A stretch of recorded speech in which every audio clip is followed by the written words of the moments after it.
죽으심으로 하나님께서 우리를 향한 자신의 사랑을 당당히 제시하신다고 말씀하신 거룩하신 주님, 오늘 주님의 사랑에 이끌림 바 되어서 하나님 말씀을 공부하기 위해서 이 자리에 나왔습니다. 주님께서 저희들에게 이 놀라운 말씀, 경이로운 말씀을 주셨고, 또 이 말씀을 통해서 저희들 속사람을 강건케 하시고, 또 위로하여 주시고, 또 씻겨주시고, 새롭게 하시는 그 은혜에 감사를 드립니다. 이 시간 저희들 하나님의 말씀을 공부할 터인데, 이 성경을 저희들이 주신 성령님께서 이 시간 온전히 주장해 주셔서 저희들이 말씀을 또 들을 때 깨달음을 주시고 믿음을 도와주시고, 이 말씀을 통해서 우리 주님의 사랑을 더욱더 깊이 깨닫는 귀한 시간 될 수 있도록 마치는 그 시간까지 존귀하신 주 예수 그리스도 이름으로 간절히 기도드렸습니다. 아멘. 네, 다같이 출애굽기 25장, 오늘은 보여주는 빵에 대한 겁니다. 보여주는 빵. 이것이 이제 옛날 성경에서, 개혁 성경에서는 진설병, 익숙하시죠? 익숙하신지 모르겠네. 진설병, 또 무교병, 아니면 또 킹제임스 한글 킹제임스 성경에서는 이게 전시하는 빵, 이렇게 번역이 되어 있습니다. 그리고 우리 킹제임스 성경 성경에서는 보여주는 빵, 슈브레드라는 단어를 보여주는 빵으로 번역을 했습니다. 출애굽기 25장 23절, 출애굽기 25장 23절부터 제가 지난주에 나눠드렸던 프린트몰의 그림을 한번 좀 참고하시면서 좀 영적인 상상력을 동원하시면서 한번 읽어보겠습니다. 출애굽기 25장 23절부터 제가 읽겠습니다.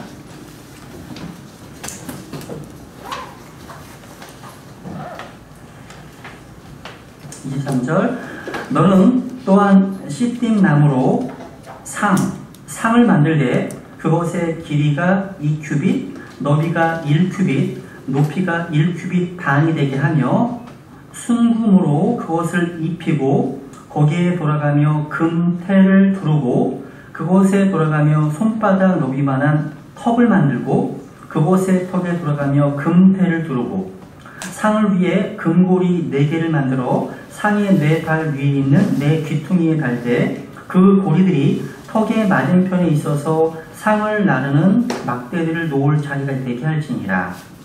또 너는 시띠임나무로 막대들을 만들고 그것들을 금으로 입히며 그것들로 상을 나르게 할지니라. 너는 그 상의 접시들과 숟가락들과 덮는 데 쓰는 덮개들과 대접들을 만들되 순금으로 그것들을 만들지니라. 너는 그 상 위에 보여주는 빵을 두되, 보여주는 빵 나왔죠? 보여주는 빵을 두되 항상 내 앞에 둘지니라. 항상 내 앞에 둘지니라. 제사장들이 성소 안에 들어가게 되면요, 제일 먼저 눈에 띄는 것이 바로 보여주는 빵입니다. 이 보여주는 빵에는 12개의 빵이 이제 언제나 항상 놓여져 있습니다. 그리고 주변에는요, 여러 가지 기구들이 놓여 있는데 숟가락도 있고요, 덮개도 있고요, 또 대접도 있고요, 접시도 있습니다. 여러분, 접시, 숟가락, 대접, 이 어디에 쓰이는 물건이죠? 다 우리가 식사할 때 쓰는 물건이잖아요. 이거 슈브레드 보여주는 빵은 우리가 먹는 영적 음식과 연관되겠구나 라고 유추할 수가 있습니다. 이 보여주는 빵은 누룩을 넣지 않고 구운 빵이기 때문에 이제 그렇게 부르는 겁니다. 예전에 성경에 진설병, 무교병 부른 겁니다. 이 성막 안에 있는 기구들은 다 분해가 가능합니다. 이 보여주는 빵도 가마에 메고 다니는 것처럼 들고 다닐 수 있는 구조로 되어 있습니다. 지난주에 우리가 레위기 24장에 보니까 이 보여주는 상 위에 놓여진 빵은 6개씩 2줄로 이제 신선하게 보존되어 있었습니다. 그리고 그 위에는요, 순수한 유향을 두어서 향기로운 냄새를 맡을 수 있었습니다. 그래서 이 상 위에 있는 빵은 결코 비어져 있던 적이 없습니다. 항상 채워져 있습니다. 그 상은 항상 채워져 있습니다. 또 이 빵은 제사장들의 것입니다. 확인을 해봐야겠네요. 레위기 24장을 여기 잡고요, 레위기 24장을 보겠습니다. 레위기 24장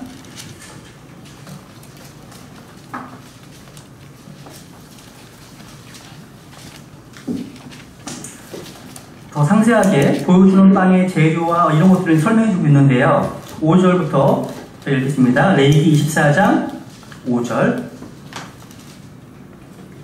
너는 고운 밀가루를 취하여, 고운 밀가루입니다. 취하여 그것으로 납작한 빵 12개를 굽습니다. 빵 하나에 10분의 2 에바를 쓰고 주 앞에 순수한 상 위에 한 줄에 6개씩 두 줄로 그것들을 진열하라. 너는 또 순수한 유향을 각각의 줄 위에 두어 그것이 기념물로 곧 불로 예비하여 주께 드리는 헌물로 빵 위에 있게 할 것이며, 그는 계속해서 안식일마다 그 빵을 주 앞에 진열할지니 그것은 영존하는 언약에 의해 이스라엘 자손에게서 취한 것이니라. 9절 같이 읽겠습니다. 시작. 그 빵은 아론과 그의 아들들의 것이 될지니 그들은 그것을 거룩한 곳에서 먹을지니라. 그것은 영속하는 법규에 의해 불로 예비하는 주의 헌물 중에서 그에게 지극히 거룩한 것이니라. 그 빵은 누구 것이라고요? 바로 아론과 그의 아들들의 것, 바로 제사장의 양식이라는 겁니다. 제사장의 양식이라는 거죠. 제사장들은 이 빵을 통해서 영양을 공급받고 새로운 에너지를 가지고 하나님을 예배하고 섬기는 봉사의 직임을 감당했다는 겁니다. 빵은요, 매 주일, 일주일에 한 번씩, 매 안식일마다 채워놨습니다. 즉, 보여주는 빵의 노율이 12개의 빵의 중요한 기능은 제사장의 양식이라는 양식. 그러면 여러분, 구약시대의 제사장은 특수한 계층만, 구체적으로 말하면 레위의 자손, 곧 아론의 자손만 제사장의 직임을 받을 수 있었죠. 그런데 신약시대에 들어오면 예수 그리스도를 믿고 거듭난 모든 그리스도인들은 다 제사장이죠. 인정하시죠? 이것이 바로 만인 제사장 교리입니다. 확인을 해볼게요. 어떤 분들은 목사만 제사장이라고, 목사만 기름 부음 받은 주의 종이라고. 그렇지 않습니다. 그건 비성경적인 교리입니다. 잘못되어 있습니다. 성경은요, 베드로전서 2장을 확인해 보겠습니다. 베드로전서 2장.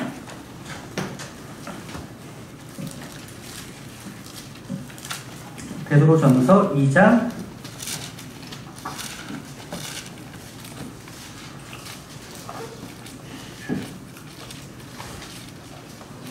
5절. 베드로전서 2장 5절. 너희도 살아있는 돌들로서 영적 집으로 건축되고 예수 그리스도를 통해 하나님께서 받으실 만한 영적 희생물을 드리는 거룩한 뭐가 되었다고요? 제사장이 되었도다. 너희가 누군지 또 9절 보세요. 같이 읽죠. 시작. 그러나 너희는 선정된 세대요 왕가의 제사장이요 거룩한 민족이요 특별한 백성이니 이것은 너희를 어둠에서 불러내어 자신의 놀라운 빛으로 들어가신 분께 대한 찬양을 너희가 전하게 하려 하십니다. 우리가 구원받은 목적이 뭐죠? 하나님께 대한 찬양. 그것을 영원하게 하기 위해서 구원받게 되었습니다. 근데 여기에서 말씀하시는 너희가 목사입니까? 여기서 말씀하시는 너희가 신부입니까? 아닙니다. 1장 보세요. 잠깐 1장 3절 보세요. 너희를 줄치시고요. 1장 3절에 보시면 하나님 곧 우리 주 예수 그리스도의 아버지를 찬송하리로다. 그분께서 자신의 풍성하신 긍휼에 따라 죽은 자들로부터 예수 그리스도를 부활하게 하심으로 우리를 다시 낳으사 산 소망에 이르게 하셨으며 9절 보세요. 9절. 이는 너희가 너희 믿음의 결말 곧 너희 혼의 구원을 받았기 때문이라. 구원받은 사람이죠. 18절 보세요. 너희가 알거니와 너희 조상들로부터 전통으로 물려받은 너희 헛된 행실에서 너희가 구속받은 것은 은이나 금같이 썩을 것들로 된 것이 아니요 오직 흠도 없고 점도 없는 어린 양의 피 같은 그리스도 보배로운 피로 된 것이니라. 23절. 너희가 다시 태어난 것은 썩을 씻어 난 것이 아니요 썩지 아니할 씻어 난 것이 살아있고 영원히 거하는 하나님의 말씀으로 된 것이니라. 2장 2절.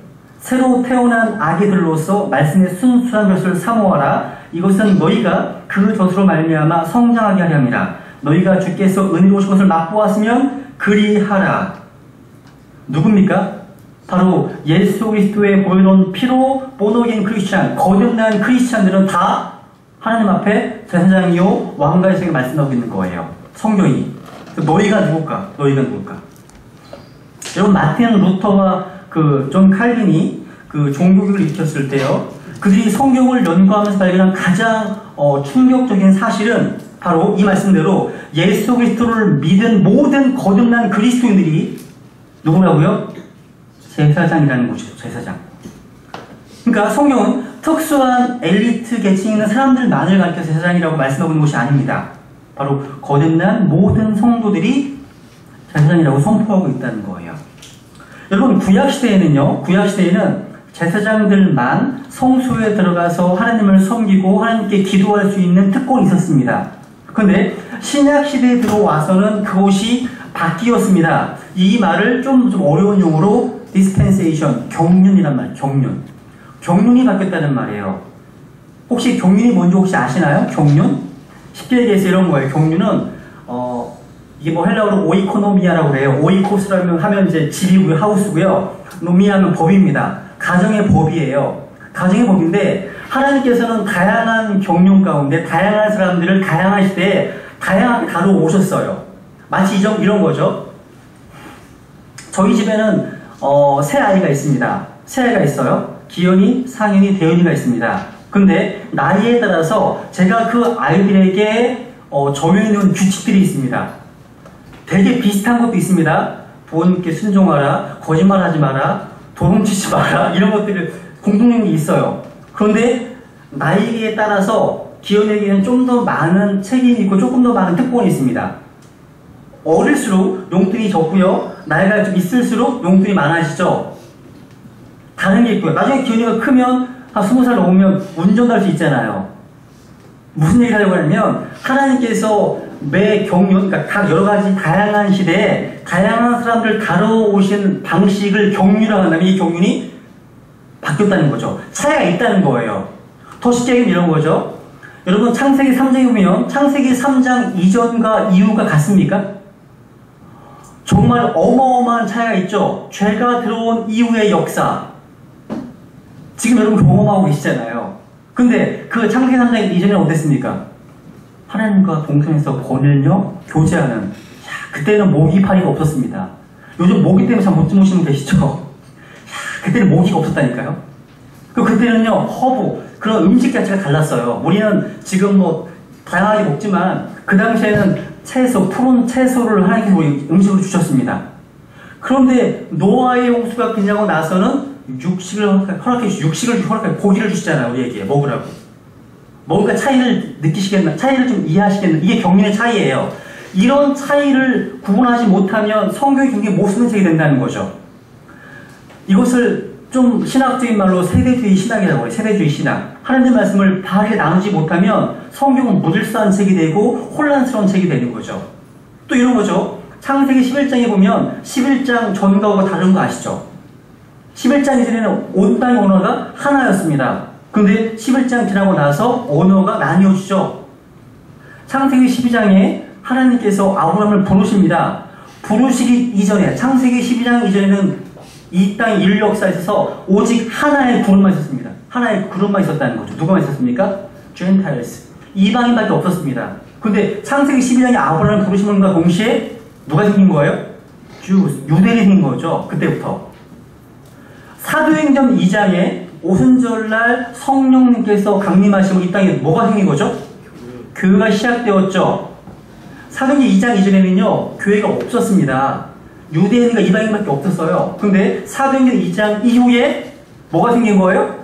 유대인, 이방인, 하느님의 교회가 생겼죠. 지금 제가 설명드리는 이게 디스펜세이션의 차이, 경륜의 차이를 말씀드리는 거예요. 여러분, 조금 있으면 주님께서 오십니다. 조금 있으면 말이 성경에서 2000년이에요. 근데 주님 오시는데 주님이 오시게 되면, 휴거가 일어나게 되면 휴거 이전과 이후가 또 확 바뀝니다. 뭐가 바뀔까요?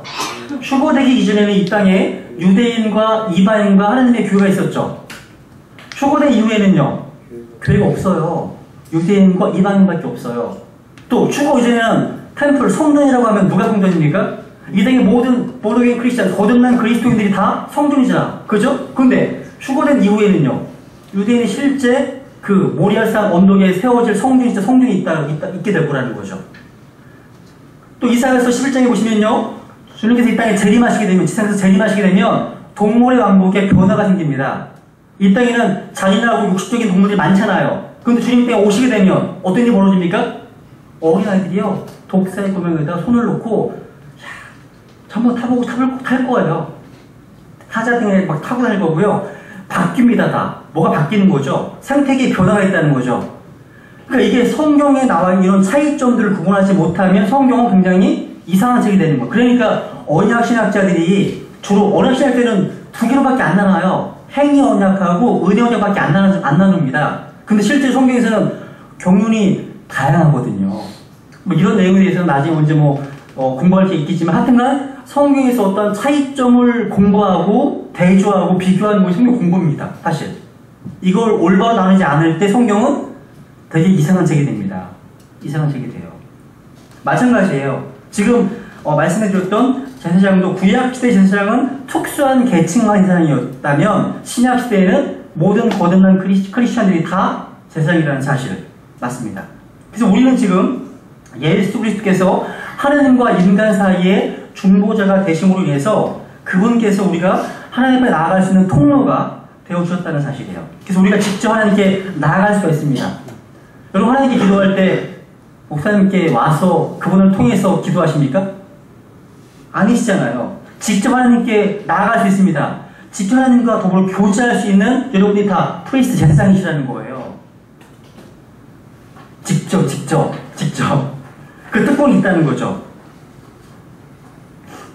그럼요. 두 번째로 이제 보여주는 빵은요 누구 양식이었다는 거죠? 바로 제사장들을 위해 예비된 특별한 양식이었다는 거. 아까 말씀드렸죠?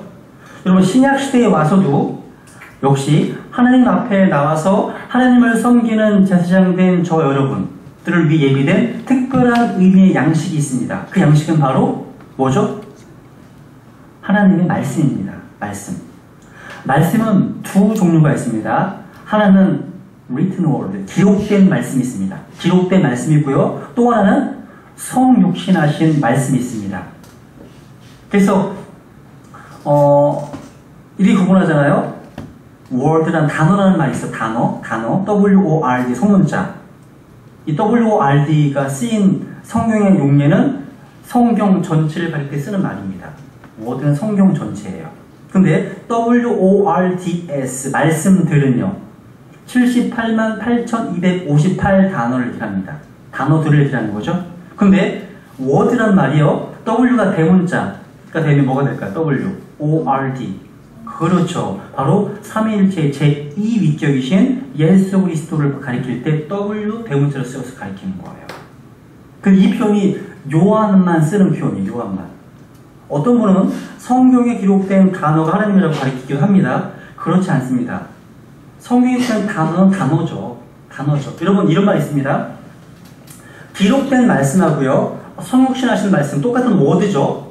그런데 기록된 말씀과 성육신하신 말씀은 둘 다 같습니까? same 같습니까? 영어로 same 같은 걸까요? 상식적으로 생각해보세요. 같습니까? 안 같잖아요. 이게 하나님입니까, 여러분? 아, 그렇죠. 좀 이따 말씀드릴게요. 네, 그렇죠. 근데 여러분, 이 성경은 제가 배우자기도 해요. 종종.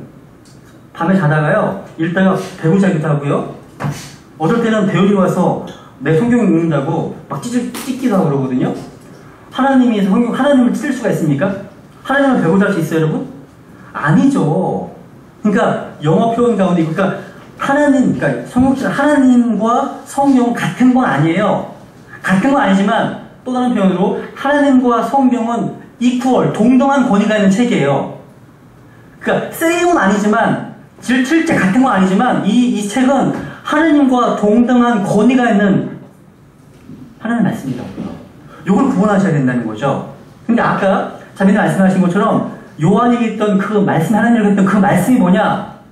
성경을 얘기하는 게 아니라 하나님의 아들로서의 예수 그리스도를 얘기할 때 워드란 말이 쓰였다는 거예요. 그것이 하나님의 호칭 이름이었어요. 그러니까 요한계시록 19장에 보시면 그분의 이름을 하나님의 말씀으로 일컫었다고 기록하고 있거든요. 그러니까 좀 세 가지를 구분하시면 단어들, 또 더블 대문자로 기록된 단어, 말씀이 있다는 거 기억하시면 좋겠고요. 근데 여러분 우리가 성경을 읽을 때 기록된 말씀과 성육신하신 말씀을 완전히 구분할 수는 없습니다. 왜냐하면 기록된 말씀을 통해서 우리는 예수 그리스도를 만나게 되거든요. 기록된 말씀을 통해서 우리는 하나님을 경험하게 되거든요. 기록된 말씀을 통해서 하나님을 더 가까이 알 수가 있습니다. 여러분이 성경을 읽을 때마다 이 성경 통해서 하나님을 보지 못한다면 성경을 제대로 읽은 것이 아니에요. 성경 각 페이지마다 하나님의 사랑, 하나님의 행하심, 하나님이 어떠한 분이신지에 대해서 배우지 못한다면 성경을 잘 읽은 건 아니에요. 잘 읽은 것이 아니에요. 매 성경 구절마다 우리 구원자이신 예수 그리스도의 인격과 그분이 하신 일이 드러나 있다는 겁니다. 그죠? 그걸 보셔야 되는 거예요. 그래서 베드로전서 2장에 보시면 아까 읽었죠? 새로 태어난 아기들로서 말씀의 순수한 젖을 사모하라. 이것은 너희가 그 젖으로 말미암아 성장하게 하려 합니다. 성장하게 합니다. 그러니까 구원받은 그리스도인에서 이 성경은 바로 가장 영광스러운 양식이고 유일한 양식이라는 사실을 성경은 눈이 가르치고 있다는 겁니다. 여러분은 성경을 사모하십니까? 말씀의 순수한 젖을 디자이어 정말 갈망하십니까? 사모하십니까? 히브리서 기자는요, 히브리서 5장에서 아이가 부드러운 음식으로 시작해서 나중에는 단단한 고기를 먹을 수 있는 것처럼 우리도 하나님의 말씀 섭취하는 데 있어서 영적인 성장이 이루어져야 함을 고민하고 있습니다. 하나 찾아볼까요? 예레미야 15장 보세요. 예레미야 15장. 예레미야 15장.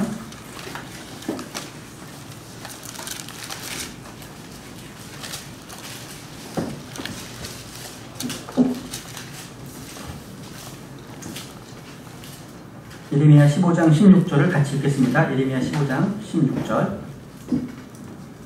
시작. 내가 주의 말씀들을 발견하고 그것들을 먹음에 주의 말씀이 내게 기쁨과 마음의 즐거움이 되었사오니 오 주 만군의 하나님이여 나는 주의 이름으로 불리나이다.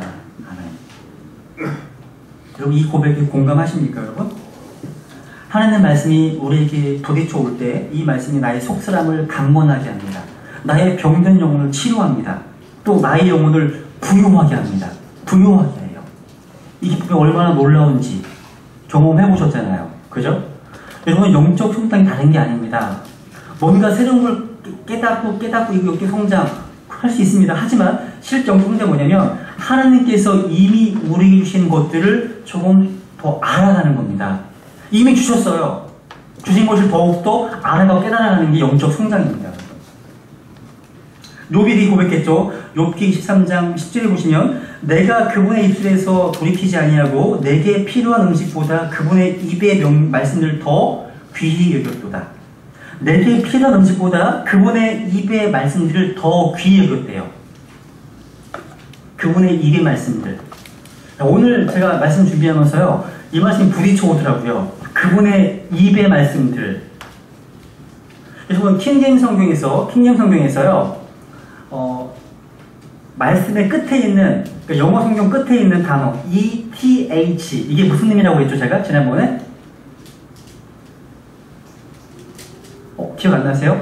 뒤에 ETH가 붙으면 의미가 어떤 의미를 갖고 있다고 그랬죠? 칼 끝. 그러니까 성경에 하나님의 칼 검이라면 칼 끝이 되게 중요하잖아요. 중요한데 일반 성경에는 그게 안 들어있어요. 그죠? 근데 킹제임스 버전만 ETH가 붙어있거든요. ETH의 의미는 continue의 의미예요. continue. 계속한다. 계속된다는 의미거든요. 제가 하나 찾아볼게요. 여러분 지금 현재도 하나님 입에서 말씀이 나오고 있다는 사실 아십니까? 나오고 있습니다. 확인해 볼게요. 우선 신명기 8장을 보겠습니다. 제가 새로운 성경을 얘기하는 건 아니에요. 성경 말씀을 통해서 우리에게 지금 새롭게 말씀하고 계십니다. 신명기 8장.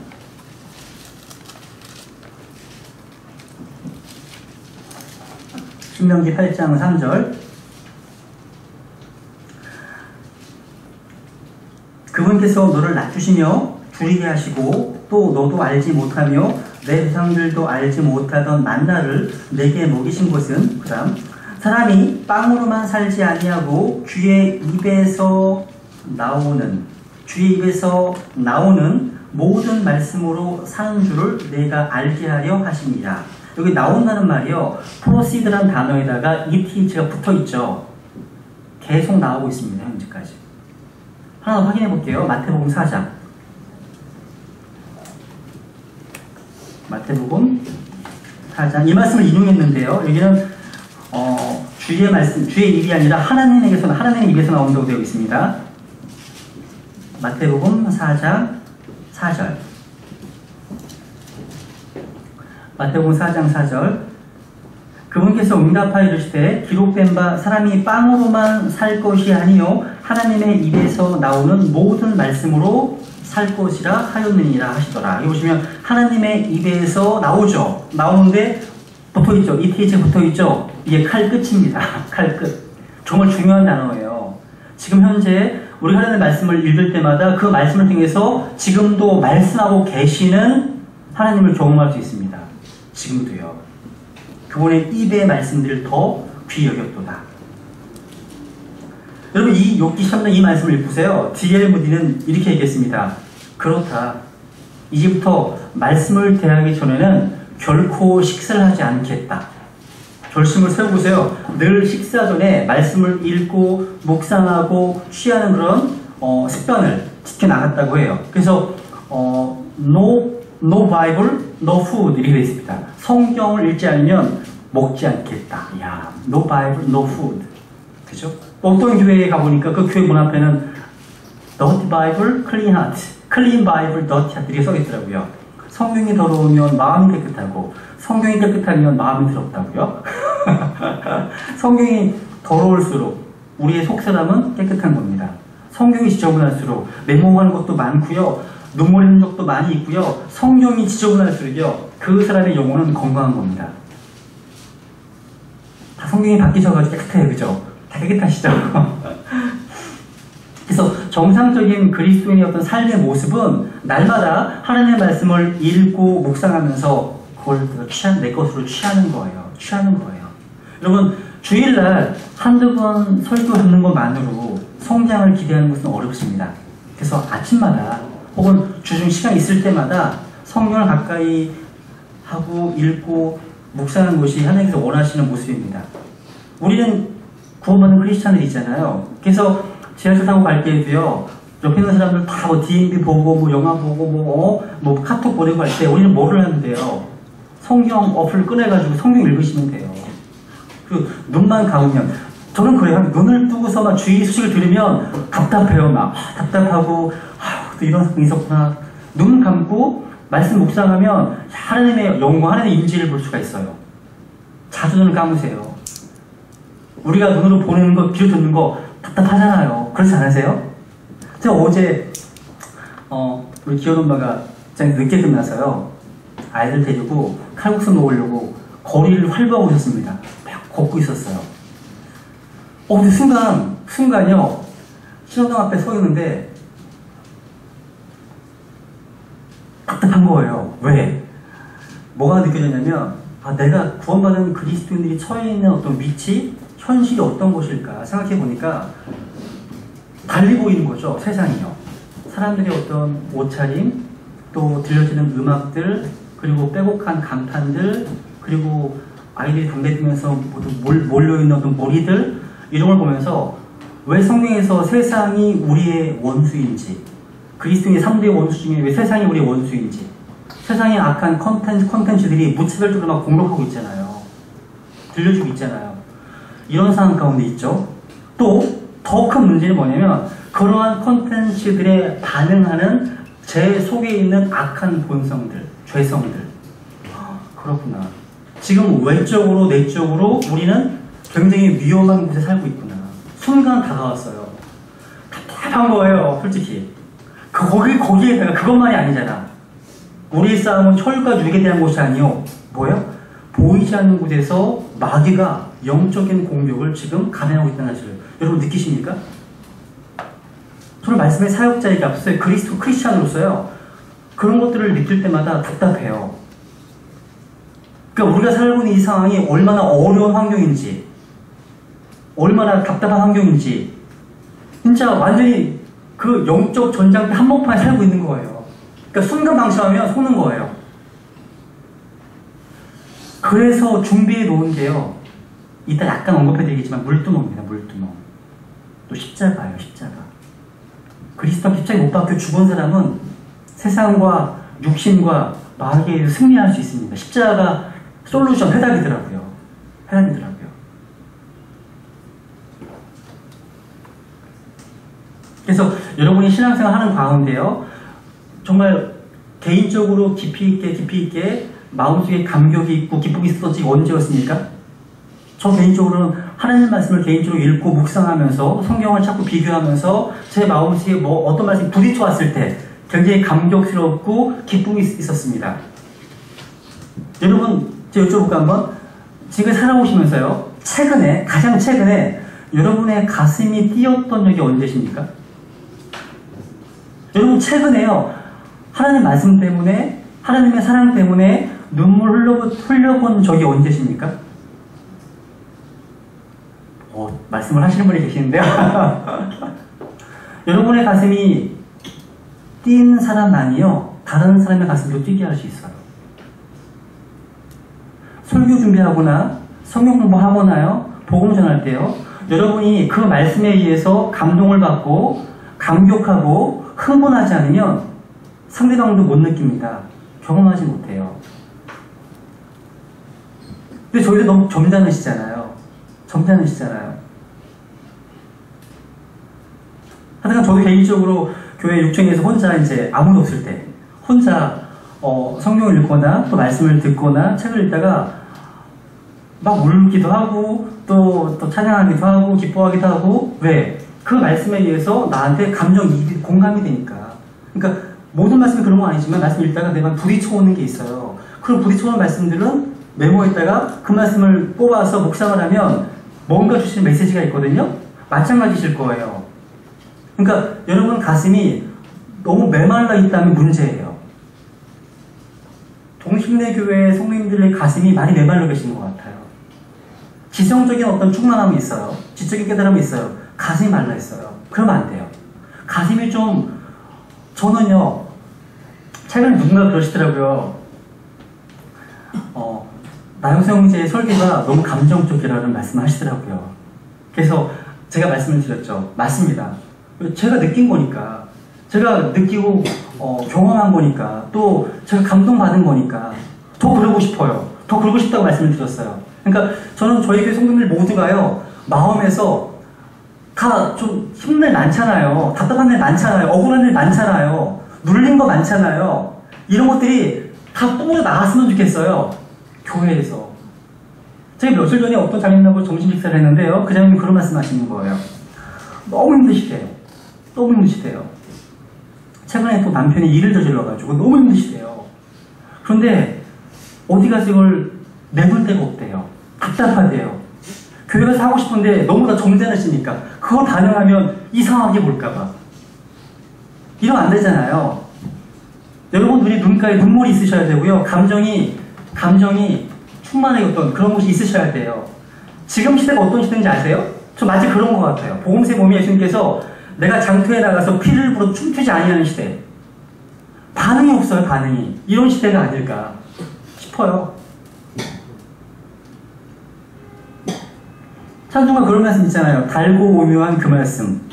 그죠? 저는 1992년도에 이제 구원을 받았습니다. 그때 구원의 이제 감격 때문에 그 하나님의 놀라운 사랑에 주체를 못해서요. 기억해보면 월, 화, 수, 목, 금, 토, 일을 다 교회에서 보냈던 것 같아요. 그럴 때가 있어요. 그럴 때가. 그렇게 할 수 있을 때 하는 게 좋은 것 같아요. 성경도 공부할 때가 있는 것 같아요. 항상 집중해서 공부할 수 있는 건 아닌 것 같아요. 여러분이 신학원에 나와서 공부하시잖아요. 이런 때가 항상 있는 거 아닙니다. 왜? 우리 환경은 유동적이기 때문에 그렇습니다. 할 수 없을 때가 옵니다. 근데 그때 월요일날은 전도 성경 공부한다고 그러고, 또 화요일날은 교재 먹는다고 그러고, 수요일날은 이렇게 성경 공부가 있고요, 목요일날은 율동 사냥 공부 있었고요, 금요일날 구영공 있었죠, 토요일날은 청년회가 있었고요, 일요일날은 또 예배 있었죠. 매일 갔죠, 매일. 너무 좋았습니다. 너무 좋았어요. 그리고 그 당시에는 제가 대학생이었기 때문에 학교 수업 끝나고 도서관에 가서 그 당시에 제가 한문으로 된 관주 성경을 읽었거든요. 개혁성경이지만 그 개혁성경 관주가요, 빼곡합니다. 제가 무슨 일 했는지 아세요, 그때? 그 관주를 다 찾아서 공부했던 시간이 있었어요. 도서관에서. 관주를 비교하고 찾고, 비교하고 찾고. 비록 개혁성경이지만 굉장히 도움 많이 됐어요, 저한테요. 그리고 도서관을 나오는 그 순간, 그 가슴에 그 뜨거운 가슴을 안고 나왔죠. 그리고 집에 가면 또 어둡고요. 집에 가면 이제 구원받지 못한 부모님들 계시고 다 그러니까 이제 또 싸움이 있고 막 이랬던 적이 있었거든요. 그래서 이렇게 공부하셨을 때 그때 열심히 하셔야 돼요. 열심히 하셔야 돼요.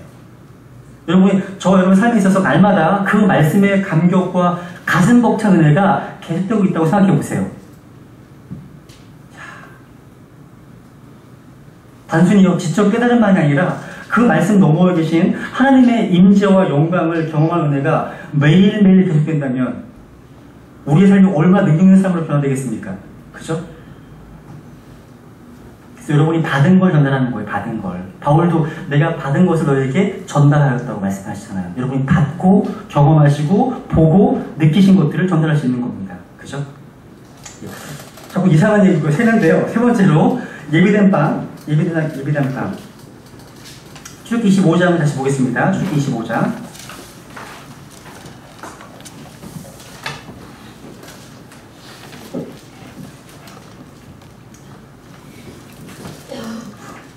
(30절) 다시 한번 읽겠습니다. 출애굽기 25장 30절 같이 시작.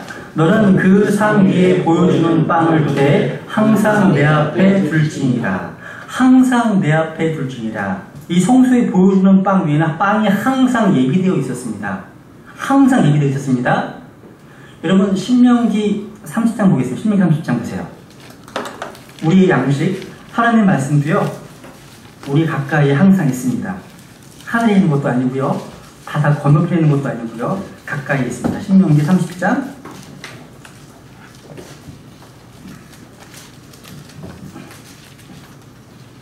11절, 신명기 30장 11절.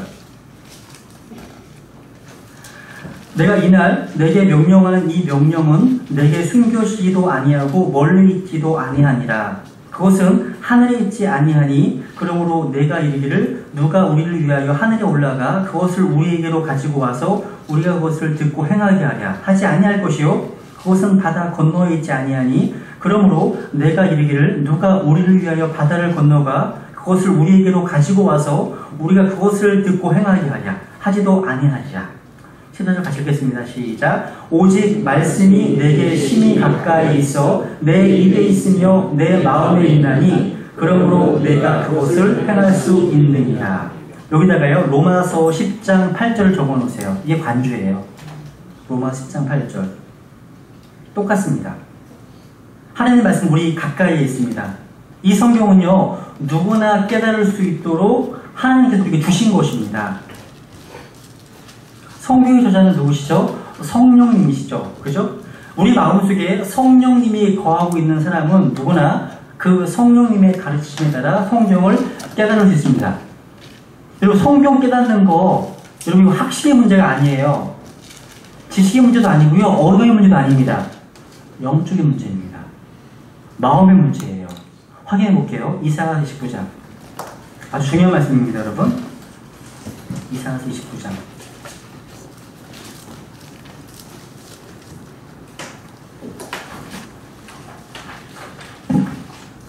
이사야서 29장 10절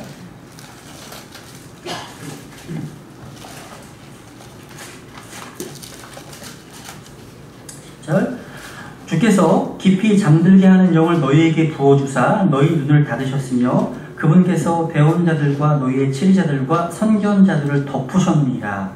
모든 자들의 환상 계시가 비전이죠. 비전 환상 계시가 너희에게는 봉인된 책의 말씀들 같이 되었나니 사람들이 학식 있는 자 배운 자죠. 학식 있는 자에게 그것을 건네주며 이르기를 원하건대 이것을 읽으라 하면 그가 이르기를 그것이 봉인되었으므로 내가 읽을 수 없노라 할 것이요.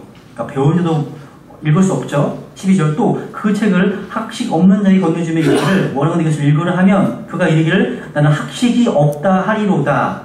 못 배운 자도 읽지 못합니다. 13절 왜? 그러므로 주께서 이르시되 이 백성이 자기 입으로 나를 가까이하며 자기 입술로는 나를 공경하나 그들의 마음은 내게서 멀리 떠났고 그들이 사람들의 훈계로 가르침을 받아 나를 두려워하는도다. 마음의 문제예요. 마음의 문제. 10절에 영적인 문제입니다. 영적인 문제. 그러니까 학식의 문제가 아니에요. 신학 석사, 신학 박사 받았다고 성경을 더 잘 깨닫습니까? 천만의 말씀입니다. 하나님과의 올바른 관계, 영적인 어떤 그런 문제, 영적인 마음의 문제이기 때문에요. 마음만 주님 앞에 올바르면 깨달을 수 있습니다. 하나님 말씀, 누구든지요. 그래서 예수님께서 마태복음 11장에 보면요. 11장 25절에 보시면 이런 말씀 하셨습니다. 마태복음 11장 25절. 그때 예수님께서 응답하여 이르시되 오 하늘과 땅의 주이신 아버지여, 아버지께서 이것들을 지혜롭고 분별 있는 자들에게 숨기시고, 놀라운 일이죠. 누구에게요? 아기들에게는 드러내셨사오니 감사하나이다. 과연 그러하옵나이다. 아버지여, 그것이 아버지 보시기에 매우 좋은나이다. 아기들에게, 자기가 지혜롭다고 하는 자, 자기가 분별 있다고 하는 자들에게 숨기십니다. 하나님 앞에 아기 같은 겸손한 자에게 계시하신다고 말씀하시는 거예요. 요한일서에서는 요한은 이렇게 말하죠. 기름 부음이 너희 안에 거한다고요. 기름 부음. 기름 부음은 뭐죠? 아시는 것처럼 성령을 가리키는 표현이죠.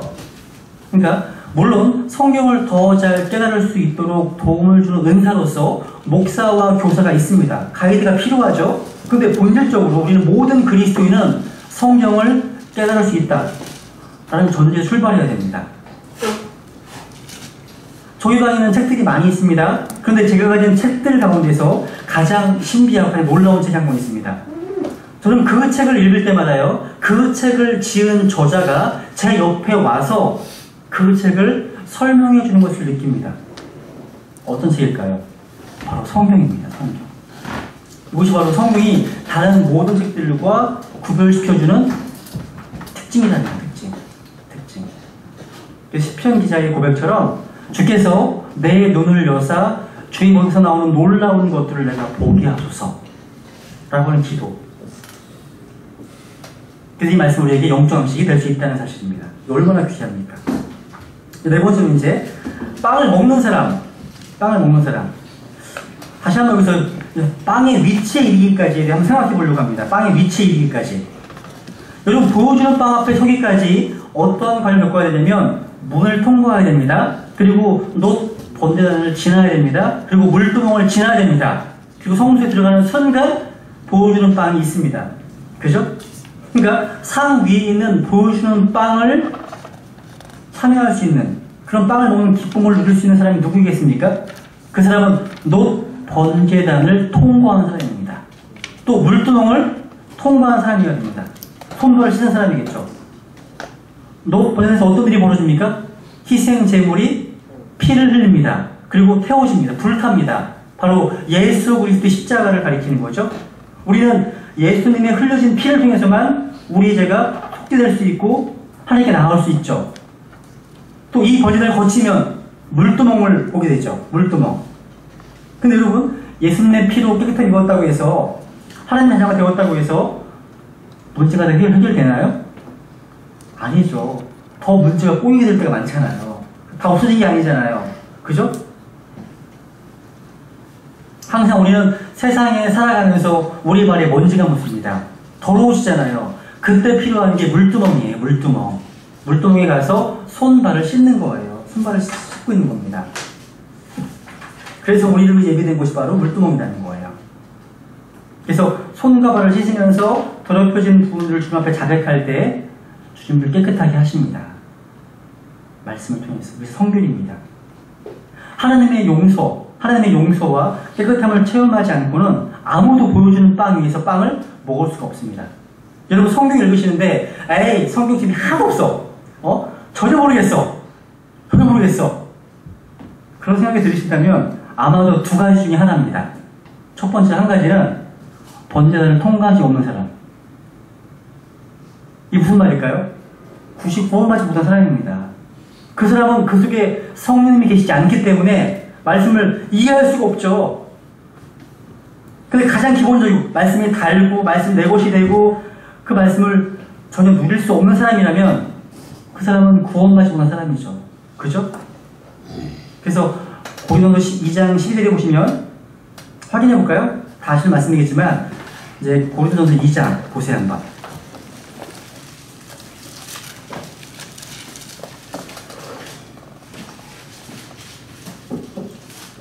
성령님께서 우리 안에 거하시는 이유 가운데 하나가 바로 하나님께 속한 것들을 깨닫게 하기 위함이었죠. 2장 12절 보시면 이제 우리가 세상의 영을 받지 아니하고 하나님 우리부터 난 영을 받았으니 이것은 우리가 하나님께서 우리에게 값없으신 것들을 알게 하려 함이라. 14절 그러나 본성에 속한 사람은 구원받지 못한 사람이죠. 하나님의 영의 것들을 받아들이지 아니하나니 그것들이 그에게는 어리석은 것이니라. 또 그가 그것들을 알 수도 없나니 이는 그것들이 영적으로 분별되기 때문이니라. 그렇습니다. 말씀이 전혀 깨달아지지 않는다. 그렇다면 그 안에 성령께서 거하지 않으시기 때문에. 두 번째 경우는요, 물두멍을 소홀히 한 사람입니다. 즉, 구원은 받았는데 그 사람의 영혼이 병에 걸렸을 때, 중대한 병에 걸렸을 때입니다. 병에 걸렸을 때. 사람이요, 식욕을 잃고 음식에 좀 반응하지 않을 때는 언제입니까? 병이 있을 때. 마찬가지로 영적인 질병은 마찬가지예요. 죄가 들어와서 병이 생기면 영적인 식욕이 없어져요. 식욕이 없어집니다. 하나님 말씀 읽고 싶지가 않아져요. 가까이 하고 싶지가 않아요. 왜? 죄와 하나님 말씀은 서로 상극이야, 상극입니다. 그래서 말씀 놀래하는 거예요. 그때문에 구원받고 물두멍에서 시선을 받은 사람만이 성소에 들어가서 하나님께서 예비해 주신 그 빵을 참여할 수 있습니다. 즐길 수 있습니다. 그걸 교훈해 주고 있는 거예요. 이제 조금 더 구체적으로 이제 빵과 상에 대해서 생각해 보겠습니다. 다시 출애굽기 25장 보겠습니다. 25장. 이제 피곤해지실 때가 되셨죠? 그죠? 한번 기지개 좀 펴보실까요? 기지개 좀 펴보세요. 편안하게. 기지개.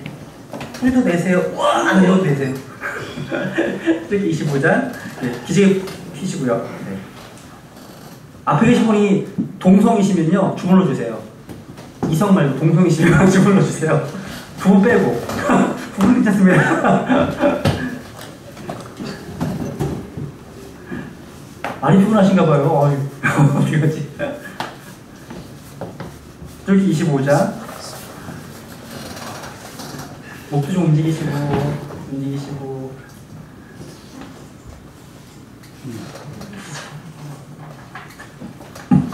30절. 출애굽기 25장 30절. 이 성소의 상은 항상 주님 앞에 있었습니다. 그죠? 너는 그 상 위에 보여주는 빵을 두되 항상 내 앞에 둘지니라. 빵은 주님 앞에 있습니다. 주님께 주시는 것이죠. 그죠? 이 빵의 개수는요, 이스라엘 12지파의 수와 일치합니다. 그죠? 하나님께서 상을 만들게 하신 것은 주님께서 광야에서 그들을 먹이시고 원수들 앞에서 상을 차리셨기 때문입니다. 여러분 기억나세요? 주는 나의 목자시니 10편 23편에 보시면 원수들의 얼굴 앞에서 내 앞에 뭘 차리신다고요? 주님께서 상을 차리신다고 되어 있죠. 상. 이 상을 무슨 상장이 아니에요. 테이블 식탁이에요. 식탁. 그 상을 차려주시는 분이십니다. 여러분들 이스라엘 백성들은요, 40년간 광야에서 주님이 주신 식탁을 통해서 양식을 공급받았습니다. 일반적으로 모든 종교는 사람이 신들을 위해서 상을 차리잖아요. 산지미를 차리고 정성을 다해 공양을 바칩니다. 그런데 이스라엘은요, 이런 이교도들과 달리 하나님께서 앞에 차린 창을 차리셨습니다. 하나님께서요. 목적이 뭐예요? 사람이 빵으로만 사는 것이 아니요, 하나님께서는 모든 말씀으로 사는 줄을 깨닫게 하십니다. 그것입니다. 그래서 여기서 우리는 상과 관련돼서요, 우리 주 예수님께서 친히 말씀하신 적이 있는데 참 흥미롭습니다. 확인해 볼게요. 마태복음 15장 보세요. 마태복음 15장.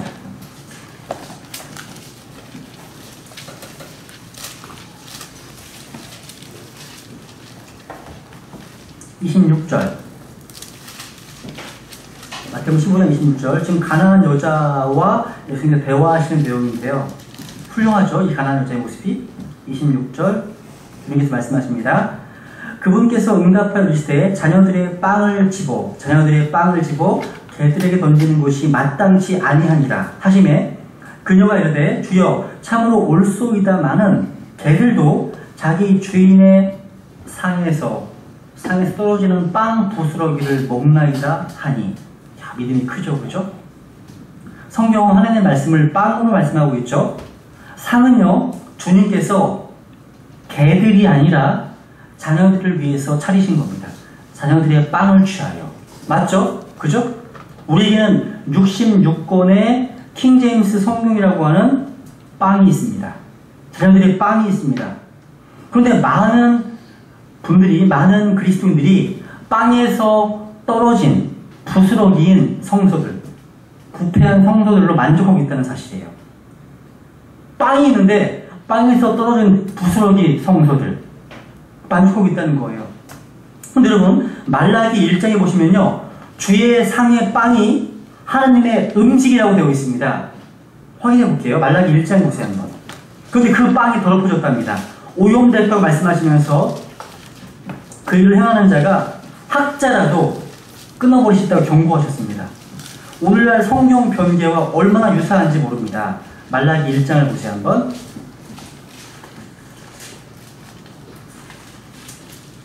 말라기 1장 6절 보세요 한번. 말라기서 1장 6절.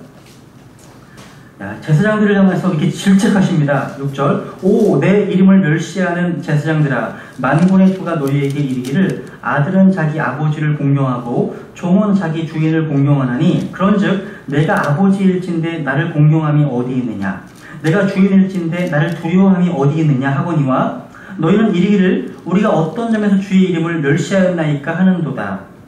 7절. 너희가 더러운 빵, 오염됐습니다.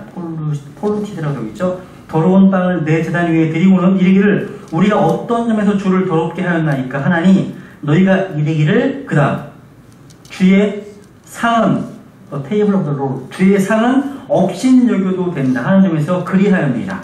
주의 테이블이 나오죠. 그래서 오염된 빵을 올렸어요. 그다음에 더러운 빵을. 11절부터 12절. 1장 12절. 그러나 너희는 말하기를 주의 상은 더러워졌고 그 상의 열매 곧 그분의 먹을 것입니다. 하나님의 음식입니다. 그분의 먹을 것은 업신여겨도 된다므로 내 이름을 더럽혔습니다. 근데 이 내용이 어떤 내용이냐면 2장으로 가볼까요? 2장으로 가보세요. 2장 6절. 그의 입에는 진리의 법이 있고 그의 입술에서는 불법을 찾을 수 없으며 그가 화평과 공평 가운데서 나와 함께였고 많은 사람을 돌이켜 불법에서 떠나게 하였느니라. 제사장의 입술은 지식을 지켜야 하며 그들은 그의 입에서 율법을 구해하나니 그는 만군의 주의 사자니라. 8절 보세요 이제. 그러나 너희가 그 길에서 떠나 많은 사람을 율법에 걸려 넘어지게 하고 레위의 언약을 썩게 하였느니라. 만군의 주가 말하느니라. 레위언을 썩게 했다. corrupt, 부패시켰다고 되어 있습니다. 부패시켰습니다. 그런데 12절부터 12절. 12절에 보시면 이 일을 행하는 자가 선생이나 배우는 자나 혹은 만군의 주께 헌물을 드린 자라도 주께서 야곱의 장막들 가운데서 그 사람을 끄집어내어 끊으시리라. 이 일을 행하는 자가 스칼라, 학자, 선생 맞습니다. 오늘날 성경 변개와 아주 유사하죠? 그죠?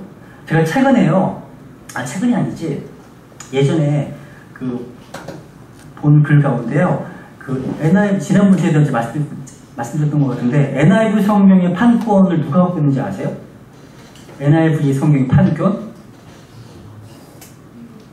미국의 루퍼트 머독인가? 라는 사람이, 루퍼트 머독이라는 사람인데요. 근데 이 사람이 어떤 사람인가? 이 사람이 존 더만 출판사를 인수해버렸어, 아예. 인수해서요, NIV 성경에 대한 그 판권 사용료를 다 이 사람이 받습니다. 근데 이 사람이 누구냐? 음란 잡지, 성인 잡지를 출판한 사람이에요. 그런 걸 아시면, 상상이 되시죠? 그리고 어떤 책에 보니까 성경 변개에 가담했던 5명의 학자가 목소리를 잃어버렸어요. 실제로. 목소리가 안 나와요. 5 5명입니다. 5명. 그런 의미 있습니다. 또 신약성경에 보시면요. 고린도전서에 보시면 주의 상이 나옵니다. 주의 상. 주의 만찬할 때 고린도 10장에 보시면 21절에 보시면 여기 보면 주의 상과 마게들의 상이 나오죠. 10장 21절.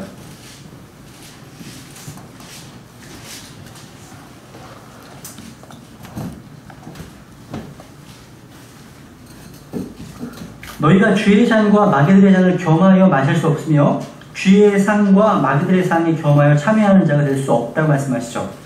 이 주님의 상은 바로 주님을 기억하며 먹는 빵을 먹는 상입니다. 그죠? 주님의 상이 뭡니까? 우리에게 영의 양식을 공급하는 상이고 우리가 교제를 나누는 상입니다. 그죠?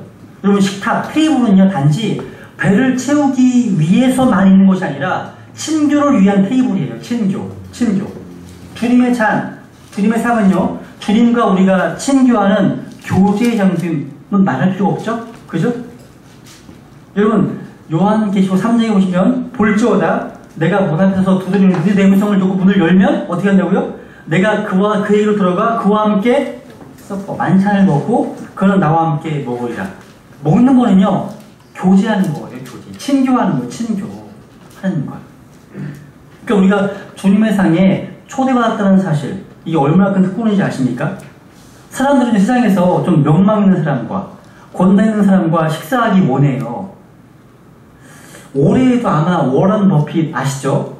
그죠? 워런 버핏과 점심 식사하는데 수백만 달러가 들립니다. 수백만 달러가 들려요. 근데 우리 주님은요 돈을 받지도 않으시고 식사에 초청하십니다. 그죠? 이것이 성수에 놓인 상의 의미예요. 특별히 예를 한번 들어볼까요? 사무엘하 9장을 보세요. 사무엘하 9장. 사무엘하 9장을 보시면 그 유명한 모비보셋에 대한 얘기가 나와요. 모비보셋.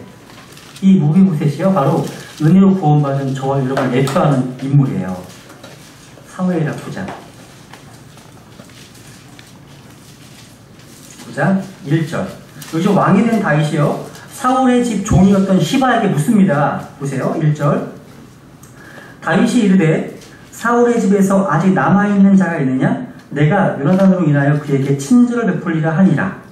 야, 다윗이 먼저 사울의 집에 은혜를 베풀고자 작정했습니다. 선포했습니다. 사울이 먼저 도움을 청한 게 아니죠? 그죠? 주님도 마찬가지예요. 먼저 은혜를 베풀 줄 찾고 계십니다. 현재 3절을 보세요. 왕이 이르되 사울의 집에서 아직 남은 자가 없느냐? 내가 그에게 하나님의 친절을 베풀리라 하니 시바가 왕에게 이르되 요나단에게 아직 아들이 하나가 있는데 그는 두 발을 전하리다 하매. 야, 몸이 불구했던 요나단의 아들이 하나 남아있었는데요 다윗은 즉시 대교하게 했습니다. 아마 우리나라 사극 같았으면 역적 집안이기 때문에 단칼에 죽였을 텐데 그러지 않습니다. 여러분 않습니다. 다윗은 원수의 집안의 아들을 찾아내서 은혜를 베풀었습니다. 6절에 보세요. 이제 사울의 손자요 요나단의 아들인 무비보셋이 다윗에게 나와 얼굴을 대고 엎드려 경의를 표하니 다윗이 이르되 무비보셋이요 하매 그가 응답하되 보소서 주의 종이니이다 하니라. 다윗이 그에게 이르되 두려워하지 말라. 내가 네 아버지 요나단으로 인하여 반드시 내게 친절을 베풀고 내 조상 사울의 온 땅을 내게 도로 주리라. 너는 계속해서 내 상에서 빵을 먹을지니라 하니. 야, 너는 계속해서 내 상에서 빵을 먹을지니라 말씀했습니다. 그죠? 모비보셋은 왕의 상에서 빵을 먹었습니다. 한 번만? 한 번만입니까? 아니죠. 계속해서. 이것이 바로 다윗이 베푼 은혜입니다. 은혜예요. 여러분 왕의 상에서 빵을 먹는다는 것은요 왕자와 같은 대우를 해주었다는 뜻이에요. 11절 보세요. 그때 시바가 왕에게 이르되 내 주 왕께서 자신의 종에게 명령하신 모든 것대로 주의 종이 행하겠나이다 하니라. 모비보셋에 관하여는 왕이 이르기를 그가 왕의 아들들 중에 하나처럼 내 상에서 먹으리라 하였더라. 이것이 바로 주님의 상에서 먹는 성도들의 특권입니다. 특권이에요. 우리가 예수님을 믿었던 이 하나만으로 하나님의 상에 주의 상에서 먹을 수 있는 하나님의 아들로 대우하신다는 거죠.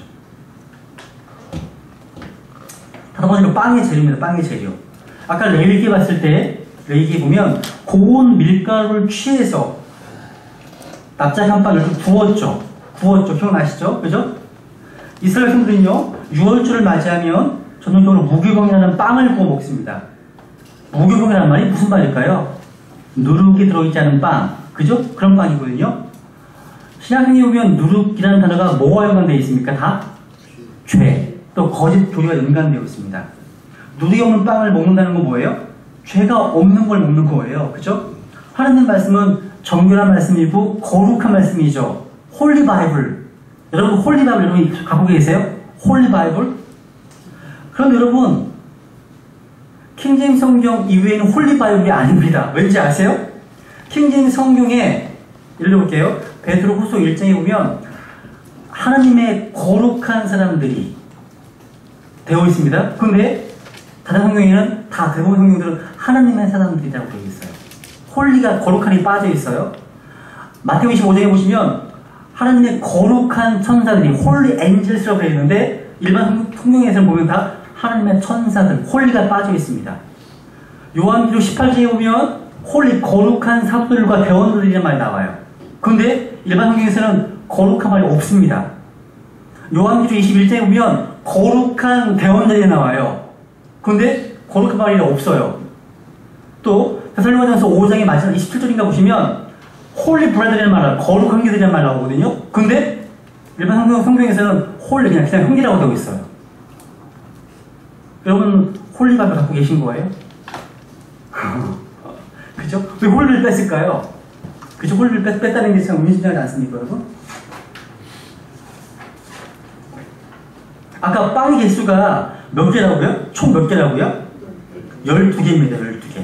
이스라엘은 총 몇 지파예요? 12지파죠. 12지파. 제사장은 이스라엘 백성들을 대표해서 성소 안에 들어왔습니다.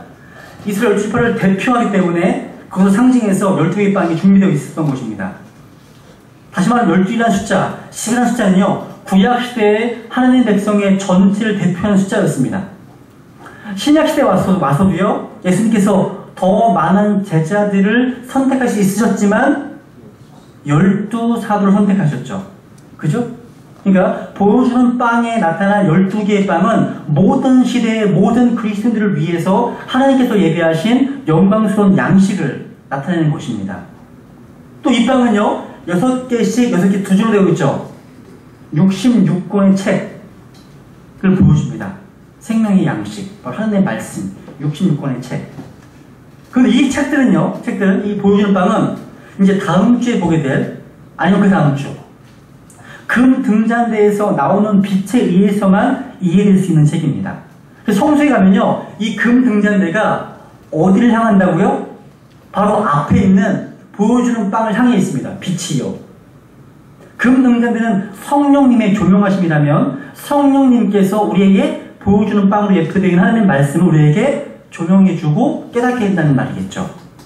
여러분 성소 안에는 빛이 없어요. 햇빛이 없습니다. 왜? 다 성막 앙장으로 덮여 있어요.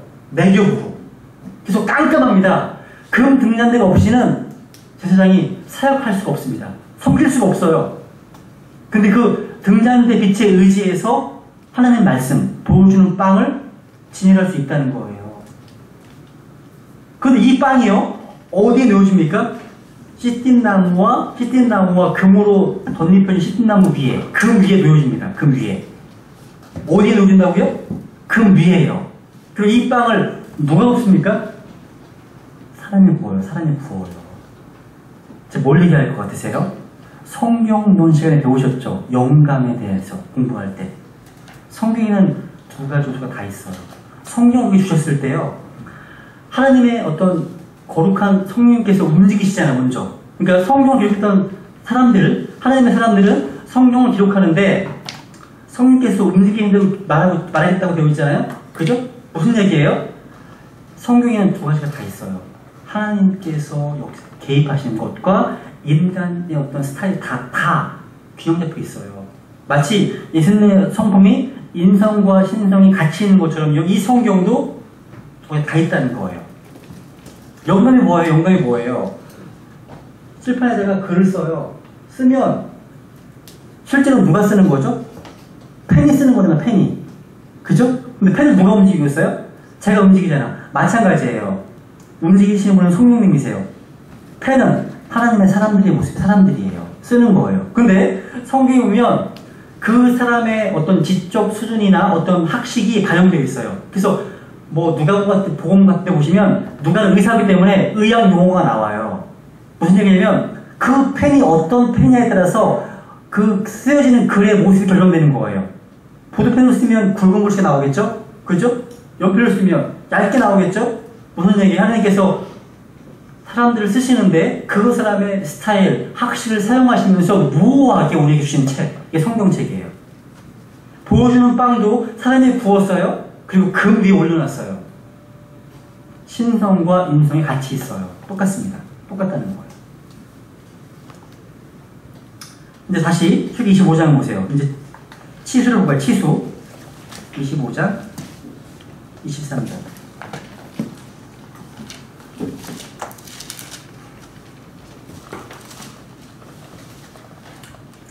너는 또한 시띠나무로 상을 만들되 그것의 길이가 2규빗, 너비가 1규빗, 높이가 1규빗 반이 되게 하며. 상을 만드는 것은 언약궤를 만드는 것과 재료와 방법이 같죠. 시띠나무로 만들고 금으로 입혔습니다. 근데 주목할 만한 사실이 있습니다. 이 보여주는 상의 높이는요, 언약궤와 같습니다. 길이와 너비는 다른데요, 높이가 같아요. 높이. 성막의 경우 가운데 언약궤와 높이 같은 것은 이것뿐입니다. 너무 중요합니다. 너무 중요합니다. 이것은 뭐냐면 주님께서 우리를요, 종으로서가 아니라 친구로, 아들로 맞아주심을 뜻하는 거예요. 주님 우리를 종이라 부르시지 않으시고요, 친구라 부르셨죠. 아브라함도 친구라 말씀하시고요, 제자들도 친구라 말씀하셨습니다. 이사야 41장 8절에 보시면 그러나 나의 종도 이스라엘아, 내가 택한 야곱아, 나의 벗 아브라함의 씨야 말씀하십니다. 여러분, 이게 무슨 말이냐면 주인은 종과 같은 상에서 먹을 수 있어요, 없어요?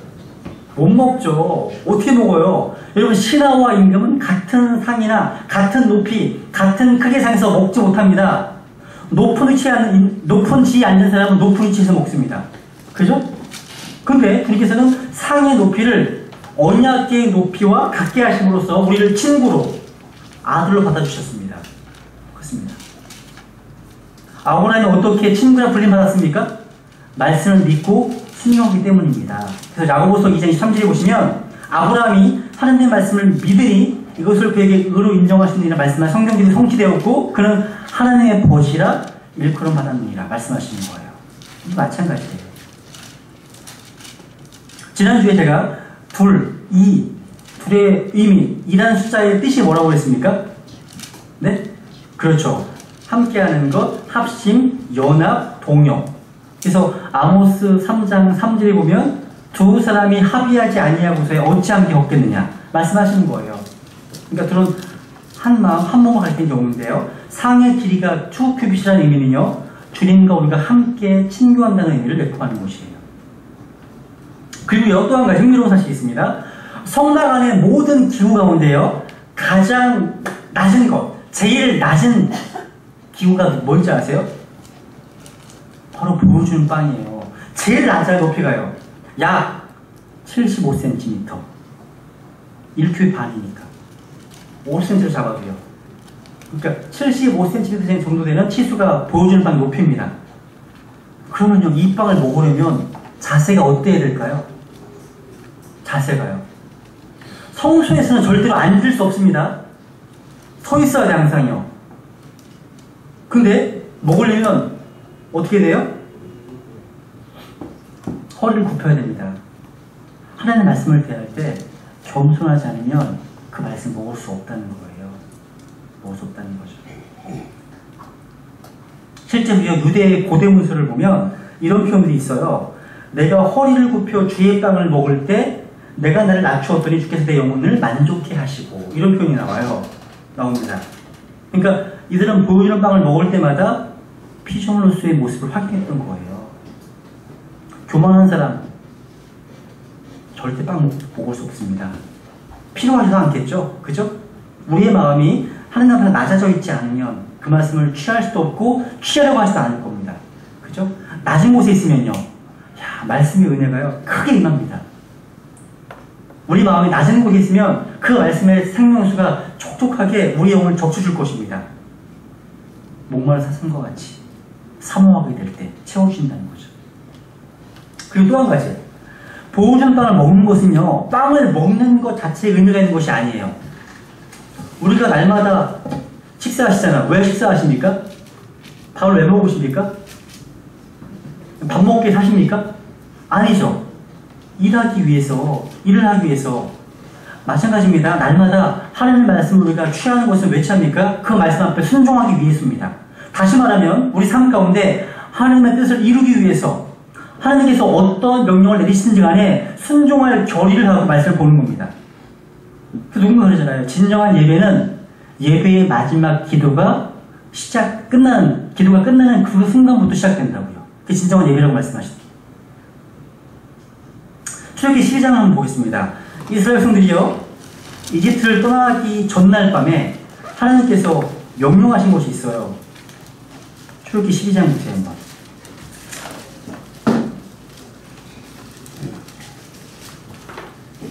이제 한 10분 정도밖에 안 남았네요. 출애굽기 12장 11절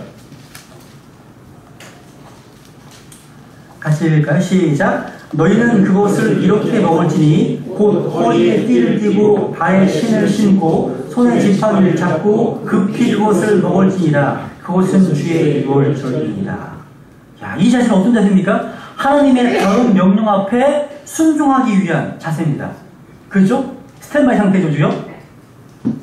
그래서 구약시대 이스라엘 백성들이요, 이런 빵을 먹는 자세가 아주 인상적이었습니다. 그 다음에 내리됨을 위해서, 주의 말씀에 순종하기 위해서입니다. 빵을 먹는 거예요.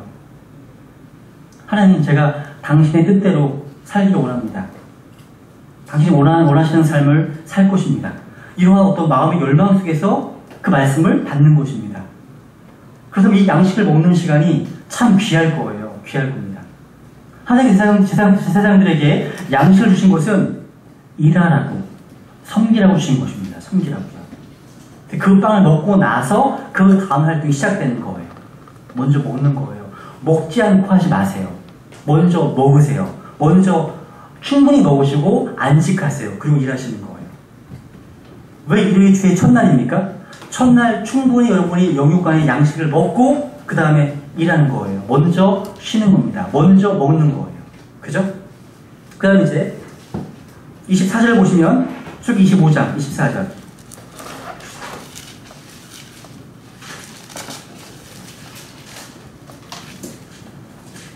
출애굽기 25장 24절 여기 흥미로운 단어가 하나 나옵니다. 밑줄 쳐보세요. 보시면 순금으로 그것을 입히고 거기에 돌아가며 뭘 둘렀다고 되어 있습니까? 금태라는 말, 금태.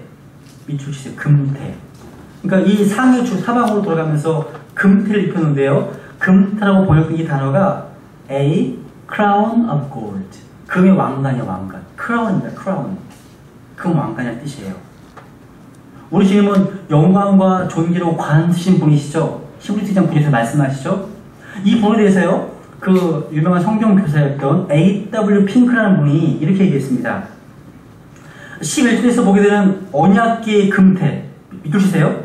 그러니까 여기에다가요, 금태에다가 11절 연결해 놓으세요. 똑같이 금태, 언약궤도 금태가 있습니다. 언약궤 금태가 있고요. 그리고 또 하나 찾아볼게요. 30장 보세요. 30장 3절 금태가 3번 나와요. 3번. 흥미로워요. 출애굽기 30장 3절에 보면 분향제단의 금태가 나와요. 3절 보시면 그 제단의 미와 사방의 연병과 뿔들을 순금으로 입히며 또 그 제단에 돌아가며 뭘 두르라고요? 금태를 둘지니라. 금태가 어디 나오는 거야? 언약궤에 한번 나오고 주의 상에 한번 나오고 분향제단에 한번 나오죠. 언약궤의 금태는 바로 아버지 하나님의 왕관입니다. 또 주의 상 위에 있는 금태는 성자 예수 그리스도의 왕관입니다. 분향제단 위에 있는 금태는 바로 성령님의 왕관입니다. 무슨 얘기냐면 3번에 걸쳐서 이 왕관을 보는데요, 성막의 제작법에 나타난 삼위일체의 진리라고 할 수 있습니다. 언약궤 위의 금태는 말씀하시고 이루시는 언약의 하나님을 보여줍니다. 주의 상 위에 있는 금태는 하늘에서 내려온 생명의 빵이신 예수 그리스도를 보여줍니다. 분향산 위에 있는 금태, 분향에 대한 기도거든요. 나중에 공부하겠지만 금태는 우리 안에서 말할 수 없는 신음으로 하나님의 뜻대로 중보하시는 성령님의 사역을 나타내주는 거예요.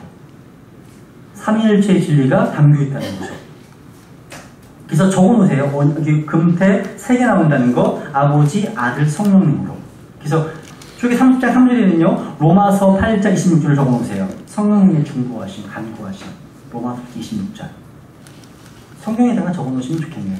그죠? 그리고 또 흥미로운 표현이 하나 있습니다. 25장에 보시면 여기 손바닥만한 한 턱이 나와요. 턱. 보면 25절에 보면 그곳에 돌아가며 손바닥 너비만한 한 턱을 만들고 그곳에 턱에 들어가며 금태를 두른다고 되어 있죠. 그죠? 손바닥만한 턱이 나오네요. 그죠? 이거는 아마 운반하는 동안에요. 이 빵이 땅에 떨어져 더러워지는 것을 예방하기 위한 것입니다. 뭐예요? 턱하는 것은 보호를 위한 거예요. 보호를 위한 거예요. 그래서 운반할 때도 상에 가전에 놓인 빵이 밖으로 떨어지지 않게 하기 위해서, 흐르지 않게 하기 위해서.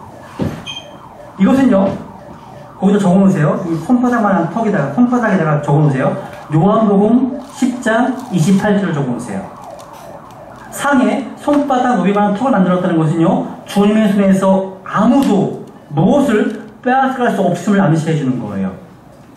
요한복음 18절에 보면 내가 그들에게 영원한 생명을 주노니 그들이 결코 멸망하지 않을 것이요 또 아무도 내 어디에서 손에서 그들을 빼앗지 못합니다. 빼앗지 못하리라. 상에 두른 둘레들은요, 상에 두른 둘레들이 있습니다. 둘레들은요, 경계선을 말하는, 경계선을 의미하는데요. 주님이 정하신 경계는 아무도 넘어설 수 없잖아요. 하나님의 보호하심을 하는 거예요. 그렇게 하는 거예요. 그리고 똑같이 보여주는 빵도요, 금고리를 통과한 막대기로 운반했습니다. 이동식 성막이었으니까. 우리도 순례자잖아요. 그죠? 성막의 상이 있는 한 우리의 필요는 채워집니다. 주님과 우리의 교제는 결코 단절되지 않습니다. 그리고 필요한 보조 그릇들이 29절에 언급되어 있다는 거. 그죠? 많이 빼야겠는데? 하여튼, 우리는 매일 성소에 있는 주님 앞에 놓인 빵을 먹어야 됩니다. 맥킨토시가 했던 말을 가지고서 이제 좀 결론을 내려야 되겠네요. 시간이 없어서. 맥킨토시는 이렇게 얘기했습니다. 결론적으로 우리가 기억해야 할 것은 제사장들은 날마다 이 상에서 먹고 살아야 했다는 것입니다. 그 빵은 그들에게 주어진 일용할 양식이었습니다. 우리도 역시 생명의 빵을 먹고 살아야 합니다. 그리고 그 생명의 빵이 우리가 계속해서 취해야 할 영양식으로 묘사되고 있습니다. 그 빵은 죽음과 고통을 받음으로 말미암아 얻어진 결과였습니다. 빵은 고운 밀가루를 빻아서 된 것이고 그 후에는 화덕에 뜨겁게 구워졌습니다. 이 사실은 겟세마나에서의 깨어짐, 희생과 갈보리의 불꽃을 말해주는 것입니다. 우리의 구원을 위해서 지불된 대가와 땅에 엎드려 피와 땀과 눈물을 흘리시며 애쓰시던 주님, 십자가 위에서 고통적인 신음하시는 주님을 생각한다면 우리는 결코 경박하고 천박하며 공허한 종교적인 엔터테인먼트나 형식적인 예배에 시간을 할애하지 않을 것입니다. 오히려 주님의 상을 중심으로 하여 정말 주님께 봉사하고 섬길 준비를 갖추고 그분이 언제라도 나에게 명령할 때에는 곧 나아갈 수 있도록 서서 준비하게 될 것입니다. 이것이 바로 보여주는 빵이 우리에게 교훈하고 있는 말씀의 내용입니다. 하나님의 집은 편안히 쉬고 즐기는 장소가 아니라 주님을 섬기는 봉사와 희생, 헌신의 장소입니다. 먹고 나서는 곧바로 나가서 주의 백성들을 섬겨야 합니다. 이게 맥킨토시가 했던 말입니다. 제가요, 몇 주 전인가 어떤 자매님과 교제를 하는데요. 그 자매님은 저희 교회 멤버는 아니신데 어떤 교회의 어떤 멤버는 아니세요. 어떤 교회에 적을 두고 섬기는 일을 안 하세요. 제가 충격을 받았어요. 왜냐하면 여러분 혹시 지역교회 멤버와 방문객의 차이가 뭔지 아세요? 멤버와 방목의 차이 있죠. 마치 이런 거예요. 야구 경기를 보러 갔는데 야구 경기에 실제로 뛰고 있는 경기 선수들이 있죠. 그 선수들은 야구 경기 그 멤버예요. 그 롯데 뭐 요즘 잘 몰라 제가. 하여튼 멤버가 있죠. 근데 그 멤버들을 줄로 보는 관객들이 있죠. 그 차이예요. 실제로 자기 팀의 승리를 위해서 애쓰고 희생하고 헌신하는 사람은 멤버입니다. 관객은요, 구경만 해요. 보기만 합니다. 즐거워합니다. 즐기기만 해요. 그런데 그 자매님이 저한테 그런 말씀 하셨어요. 하나의 지역교회의 멤버가 되어서 그 지역교회에서 섬기고 성도를 희생하고 봉사하는 것이 답답하대요. 자기는 일요일날 좀 늦게 일어나서 늦으면 아이 뭐 여기까지 와 가까운 데 가자. 가까운 데 가서 예배 드리고요. 그래서 제가 그랬어요. 자매님은 되게 철새 그리스도인 같다고 내가 철새 같다고 움직이시니까 근데 본인 그러시더라고요. 자기는 한 지역교회에 꼭 소속되어야 한다는 자체가 답답하대요. 자기가 원할 때마다 원하는 교회 가서 듣고 원하는 메시지 듣고 인터넷에서 듣고 자기 스스로 그걸 보니 너무 좋다 이거죠. 그게 은혜롭다는 거예요. 결국 그렇게 해서 성장하기 힘듭니다. 여러분. 하나님께서는요 한 지역교회 안에서 서로 주고받으면서 상호작용하면서 성장하도록 의도하셨습니다. 하나님의 뜻이었다는 거죠. 여러분 제가 아마 지난번 학기 때는 교회론 때 언급했던 것 같은데 교회와 연관돼서 언급되는 좀 문제가 있는 교리 중 하나가 지역교회 유일주의가 하나는 이게 랜드마키즘이라고 그래요. 이것도 문제지만 제가 또 새로운 용어를 만들었습니다. 교회 유기체주의라는 것도 있어요. 교회 유기체주의는 뭐냐면 지역교회는 무시하고요. 오로지 그리스도의 몸된 교회만 주장하는 어떤 그런 분도 계시더라고요.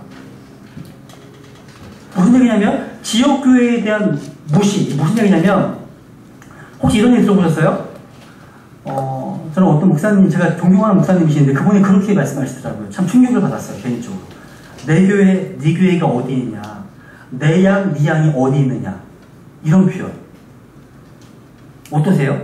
틀린 말은 아니에요. 다 하나님의 교회고 다 하나님의 양이잖아, 다. 그런데 다른 말로 말하면 이게 무지하게 위험한 말인 것 같아요. 제가 힘든 게 그런 거 무슨 얘기냐면 저에게 새 아이가 있습니다. 기현, 상현, 대현. 하나님 주신 거죠. 그런데 어떤 누군가가 제 아이를 데리고 가 그냥 내가 키우겠다고. 에이 내 자식 어디서 하나님 주신 건데 어떤 일이 벌어질까요? 웃긴 일이죠. 하나님께서 그 아이를 키우기 위해서 부모인 나를 정해주신 거잖아요. 이렇게 예를 들어볼까요? 목동이 있어요.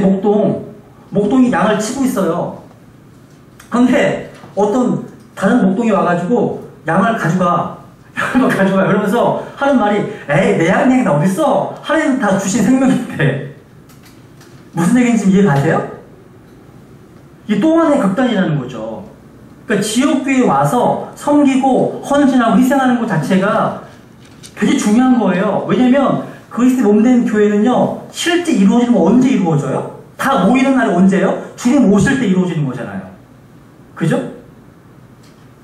그러니까 하나의 지역교회에서 하나님의 뜻을 이루고요. 마치 이런 거죠.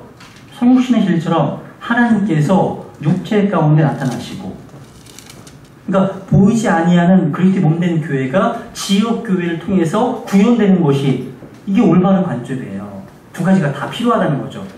한 가지로 치중하면 그게 이단이 되는 거예요. 그러니까 반만 진리는 이단이다. 누가 그런 말 했거든요. 그래서 거짓된 균형을 우리 가정하다고 말씀하신 것처럼 균형이 정말 중요해요. 두 가지를. 그래서 교회 안에서 섬기시는 거 답답해 하시면 안 돼요. 하나님이 정하신 거예요. 네. 교준반 여기까지 했고요. 다음 주에는 아마 그 다음 나오는 금등잔대에 대해서 공부하겠습니다. 네, 이상입니다.